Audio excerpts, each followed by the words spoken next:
First of all, congratulations on the win. Back in the win column, I guess, what are the emotions after a finish like that here in Utah? Yeah, just relief to be able to get back in and get in the win column. Not relief because we didn't think we would win, we went in very confident, but relief because I suffered an injury in May, didn't get to fight. It's just long layoff after long layoff. We're trying to stay as active as we can, but just, opponents pulling out, getting injured, opponents getting COVID the morning of the fight. You know what I mean? It hasn't been the best run, but hopefully now we've got the ball rolling, and now we can start getting more consistent. Was there fear of not fighting on this card? Yeah, even my tournament didn't really know, but it's a big emotional roller coaster because we're away from the family for 2 weeks, or more. The work we've put in, and we're in the city we're going to fight in without an opponent. And being America, I was pretty confident they'd get us someone. Anywhere else around the world, I probably wouldn't end up fighting. And I don't know what the goal is there. Such a long layoff. We do want to make sure that we're getting in and fighting as frequently as we can. For many reasons, just to keep the ring rust off, support the families back home. Got coaches to pay, so it's a big relief that Barry stepped up.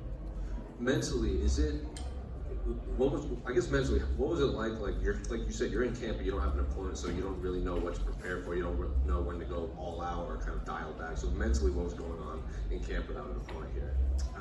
We just focused on acclimating. We just focused on that, enjoying the city, getting out, seeing some sights, getting used to the altitude. My second corner that was on the way, he's like, "Do I get on the plane or not?" Like, we don't know. And then it's like the night before he was leaving, we got the opponent. So and then it was just a big rush, watch all these fights. And just for anyone who's not sure, I believe it's harder for the fighter who was already going to fight than the person who stepped up last minute, because we have to completely change good habits that we've made in 7 or 8 weeks of training. Whereas, I'd love it if they called me up and said fight in a week. I would absolutely love that. Nothing to lose, go in first round, try and swing and take the head off, which is what Darius did, and we just had to weather the early storm, wait for him to wear out, and get a finish. So we implemented that pretty well. Well, kind of going off of that, how did the fight play out in terms of your expectations against Darius? Yeah, he come out a little different than we thought. So usually he's very forward and backward in terms of explosiveness. So he'd explode, and then I'll take the center of the ring again. He'd explode, I'll take the center of the ring. But he just kept that constant forward pressure, which threw me off initially. And I was like, okay, it's going to be high volume trading in the pocket here. And then he was very calm. It wasn't the kind of wasn't what you'd expect from someone in their first fight. He's very composed actually, which is what threw me for the first couple of minutes. He wasn't throwing his head wild like he usually does. He was actually quite composed, which is the opposite. Normally they're composed before the UFC and they lose their shit in the UFC. But he did very well. Props to him. What did you think of that fake out he did, where it looked like he was rocked and he ran in? He's kind of snapped up and pointed and laughed at you. Yeah, I'm always cautious when I think I've got someone hurt. So that played in my favour at that time. But it's part of the game. It's legal. He can do it for us. Did you think it was a low blow? I started second guessing myself, and then the crowd started booing. I was like, man, I love Salt Lake. I don't want the fans here to hate me, but I don't think they were booing me at the end of the day. I was told that it was low, but then people that were watching from the outside, they said, it was on the belt of the shorts, which is not necessarily low, but who knows? He's a martial artist. I like to give everyone the benefit of the doubt. Believe that we're all honest people. Maybe it caught his shorts, maybe it pulled his cup up. So if it was low, I do apologise, and I'll just keep it more consistent next time. In terms of your career, I know you said you want to stay active. Is the goal to be on that Sydney card? I would assume you want to fight in Australia. Look, we haven't sat. In my mind, it was this fight and then potentially Abu Dhabi. The only reason is I love Australia. I think I've watched one UFC live in my life. So it'd actually be good to go and relax and watch one. And being in Sydney would be a great one to go to. But the reason is there's so many Aussie UFC fighters now. And the first half of the decade of my career was pretty much all on Australian cards. And it comes to mind when Sean Shelby said, if you want big fights, big opponents, you have to go overseas eventually.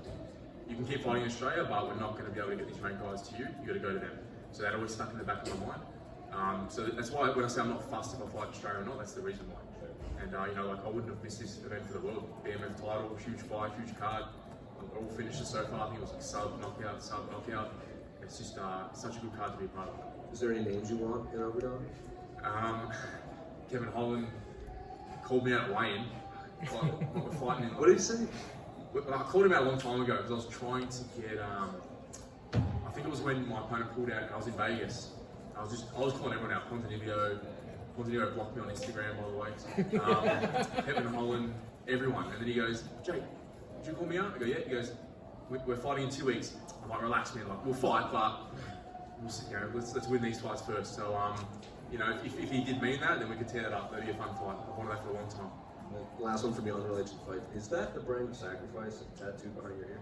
So this is it's a wolf symbol. So it's an old Celtic warrior symbol. Just so happens that it's from an anime and it's on the exact same spot in the anime. So now I'm like contemplating getting it taken off, to be honest, because all I get asked is if I'm an anime fan. I've never watched an anime in my life, to be honest. I might have to watch it. He's a big anime fan, that's why. Yeah. Is it Berserk? Yeah, I have that on my shirt. Oh, you do? Okay, yeah. So now you gotta keep it. I'll have to keep it. Well, speaking of the punch potential low kick, I think when you go back and you watch, you even hear Rogan say the ball of your foot actually hit him in the abdomen, so it looked like the most damage was going in that, and maybe your heel kind of then dug into it as you followed through it. So I think you'll be fine with it once you see it. But what I thought was interesting is after that, you immediately threw it first. That was like the first strike you did back. Is that partially to just kind of clear that and not become afraid of using that weapon because it was potentially a low blow, or was that just a big part of the game plan that you were hoping to use? It was part of the game plan, which we're at the back warming up. My coach goes, "I mean, your tips are very good. Like you should use them." So like, "I'll use them," and then that's what sort of zapped him, I think, most more than anything. So it was just that one that was a bit lower. I did it off a switch stance. The rest of them were off the lead foot. So I just went back to throwing off the lead foot, and it was just purely based on the fact that I knew it was zapping his energy, so I wanted to keep throwing him. And then I saw his hand started dropping to cover it after that, so I was like, okay, there's some openings there, and then he shot. And there's a couple of times where you guys definitely either just decided to stand right in front of each other and just kind of throw bombs. Do you welcome those sort of exchanges just to kind of test the chin and see who's got the better one, or did it sort of surprise you that he was willing to kind of just stand in there and just start throwing like that? Now we knew he was going to come out first round. Like I said, these guys have nothing to lose. I wish the UFC would message me and be like, hey, outside in the parking lot right now. That would be my ideal UFC fight. There's no time to think about it. Go in and just fight. So I sort of envy that, as opposed to having 8 weeks to just sit and dwell on an opponent, and then you don't even end up fighting that opponent. You got to quickly switch to another opponent. So but yeah, it was a lot of just re-strategizing pretty much. And like I said before, he came out completely different to what we thought. He was a lot more composed and a lot more just steady. So I was ready for those exchanges, but my coach wasn't too happy. But I love getting drawn into those exchanges. It's just like the unknowing. I love the unknowing, and when you get in those exchanges, it's like you're gonna hit me, I'm gonna hit you. One of us is gonna go out. It's kind of fun. We often hear fighters when they have like short notice fights. A lot of times, some guys they don't pay attention really to so much a game plan specifically for an opponent. They always just kind of work on what bits of their fight game they need to work at.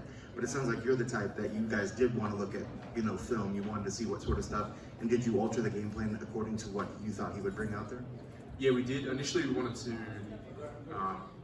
start the fight the same as the last opponent, but then obviously the last opponent wasn't gonna shoot.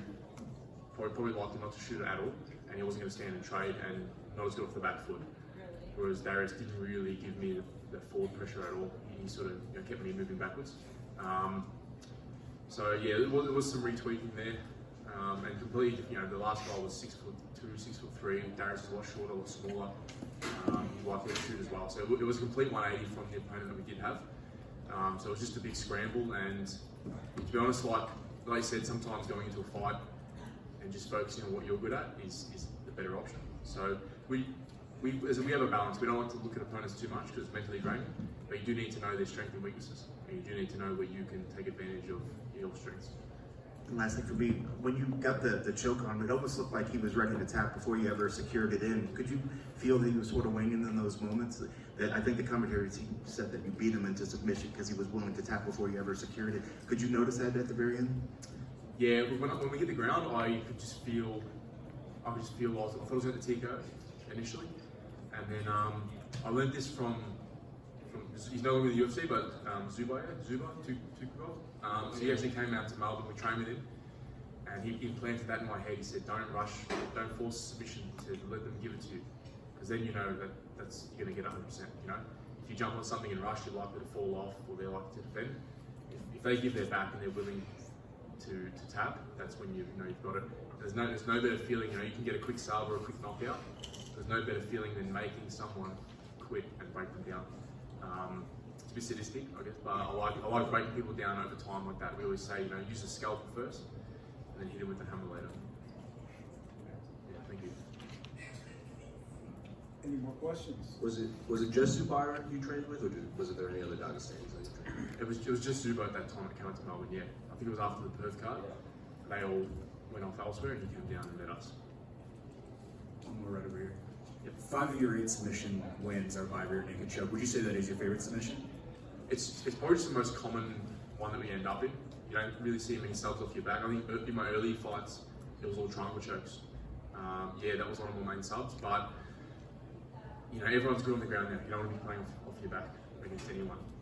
It's a really hard game to try and play guard. So yeah, I mean, this if you trap an arm or trap their legs, which I sort of sat back on Darius's legs, if you hit them, there's only really one way they can turn, and that's to give their back up. So that's why it's such a very common submission. And due to that, we work it so much because it's a very common position to end up in. Kevin's pretty good in his guard. Sorry? Kevin Holland's pretty good in his guard. He is, yeah. I'm gonna have to test it out. Thank you. Thanks, guys.